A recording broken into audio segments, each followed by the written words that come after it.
Okay, so again, for the rest of the weekend, we are talking about a very narrow thing, okay? So we have this idea here that we want to talk about this little bitty spot. Throwing targets are lightweight, weatherproof, take thousands of rounds of shooting, and make shooting fun.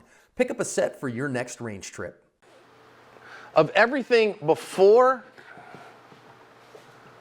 the fight, okay? So I know a lot of people, they're like, well, John, you do a lot of this teaching people, concealed carry skills and gun skills and this and that. But what about all the stuff beforehand? What about the awareness? What about the, de-escalation, escape, and avoidance? What about? That's great. You want to come to class for the next 6 months? 3 weeks? I'll teach you all that stuff. But now's not the time to do that, okay? So we say, okay, did we fail the victim selection? Did we fail the rules of stupid? Did we, fail the de-escalate, escape, and evade? We failed the paying attention to our surroundings so we didn't have to get in the gunfight to begin with. Or it just jumped us, okay? Now, there's all this stuff that's after the fight. All right, there is the legal justification of the use of force. Somebody goes, well, a good shoot is a good shoot. Ha! That tells me somebody who has never dealt with the legal system.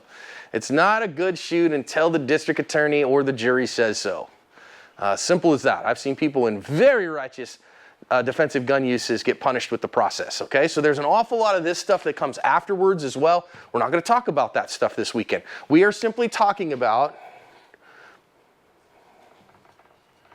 the worst 5 to 7 seconds of your life. Simple as that. Worst 5 to 7 seconds of your life is those times when you're in a gunfight. Of course, you'd only draw a firearm as the tool of last resort, right? I don't have anything else to do. Get a lot of people that want to talk about before. The wrong question, when can I shoot somebody? Well, John, can I shoot someone if? I always say the wrong question to ask is can I? Ask the question, must I? If you ask the question, can I shoot somebody? You're in precarious legal footing with can I? And you might get away with it. And there's times where you can, but the bigger question is, should I shoot somebody? Must I shoot somebody? If you have to, if you go, man, if I didn't shoot that guy, he was going to kill me. So I had to shoot him. Well, then you'd probably be okay from a legal perspective, right? But when we get into that stuff, blah, blah, blah. Now, we failed all that. Now, in this 5 to 7 seconds, somebody presents an imminent deadly threat to us and ours, and we're in a gunfight. So we got to win that fight. Here we want to win the fight before the fight. Then we got to win the fight. Then we got to win the fight after the fight. Okay, that's the fight for the rest of your life. And that's a big fight too. It's a very expensive fight. Okay, this is the cheapest fight. You want to win that fight. If you win that fight, you don't even have to fight these other ones. Okay, but we're going to talk about that 5 to 7 seconds. So now we want to talk about what is required to win that fight. That 5 to 7 seconds of the worst time of your life. Now I will say this, that this is different than cop gunfights. Okay, so on-duty law enforcement gunfights are different than private citizen gunfights. They start differently and they end differently. The contact is different, the go signal is different, the end is different. Now, the actual pew-pew part, ridiculously the same. Okay? Oh, crap, I got to get a gun out in the fight and shoot that guy, or he's going to kill me. It's almost always a guy. Okay, now we're in that same thing, this 5 to 7 seconds. Okay? So let's talk about this idea here. Does anybody know what the Pareto principle is? What is that, Matt? You look at the biggest thing. So you've got a whole bunch of stacked bar charts. Yeah. Look at the big one. So we get a bar graph of our outcomes, right? Somebody else can describe this? Anybody know what we call this Pareto? 80-20. It's the 80-20 rule is what we call that, right? It's what is commonly known as the 80-20 rule. And that 80-20 rule exists across all spectrums and across all populations. It basically says 80% of your outcomes come from 20% of your inputs. 80% of what you're going to get out of it comes from 20% of your inputs. Now, that's stuff like at work. 80% of the work is done by 20% of the people. And you go, yeah, ain't that the truth, right? And at church, right? 80% of the ministry done by 20% of the people. And 80% of your job outcomes come from 20% of your inputs and what you actually do.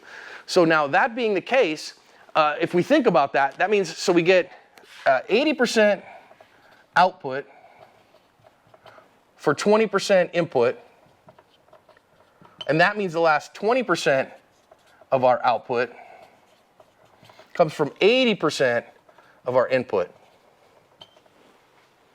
That being the case, which one of these inputs should I focus the most time on?